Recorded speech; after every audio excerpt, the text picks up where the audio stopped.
അവൻ വണ്ടിയെടുത്തുകൊണ്ട് റോഡിലൂടെ പോകുമ്പോൾ പുഞ്ചിരി തൂങ്ങുന്നവനാണ്. ഞങ്ങളെയൊക്കെ മച്ചാനെ എന്ന് വിളിച്ചുകൊണ്ട് അഭിസംബോധന ചെയ്യുന്നു എന്ന് കൂട്ടുകാര് പറയുകയാണ്.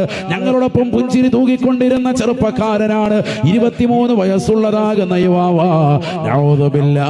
എവിടേക്കാണ് പോയത്? എന്താണ് ചെയ്തത്? ഞാൻ 6 പേരെ കൊല നടത്തി എന്ന് പറഞ്ഞ് കയ്യിലൊരു ബൈക്കിന്റെ ചെയിനും കറക്കിയിട്ട് കൂട്ടുകാരോട് ഞാനിതാ ഒപ്പിട്ടിട്ട് തിരിച്ചു വരാമെന്ന് പറയുന്ന വളരെ ലാഘവത്തോടുകൂടി 6 പേരെ കൊല നടത്തി എന്ന് പരസ്യമായി പറയാൻ ഒരു ചെറുപ്പക്കാരൻ വെമ്പൽ കൊള്ളുന്ന കാലഘട്ടം. ഈ ചെറുപ്പക്കാരനോ അല്ലാഹുവിന്റെ റസൂലിന്റെ ശരീഅത്താണ്, പരിശുദ്ധ പ്രവാചകന്റെ ശരീഅത്താണ്. ആ ശരീഅത്തിന്റെ നിയമമോ ആരെങ്കിലും ഒരു മാതാവിനെയല്ല, പിതാവിനെയല്ല, ഏതെങ്കിലും ഒരു മുസ്ലിം സഹോദരനെയോ സഹോദരിയോ ഏതെങ്കിലും ഒരു വ്യക്തിയെ കൊന്നു കഴിഞ്ഞാൽ ഫജസാഉഹു ജഹന്നമോ.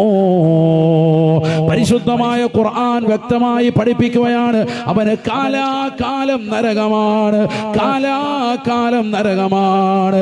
അകാരണമായ ഒരു വ്യക്തിയെ കൊലപ്പെടുത്തിയാൽ അവന് കാലാകാലം നരകമാ. പരിശുദ്ധമായ ഖുർആൻ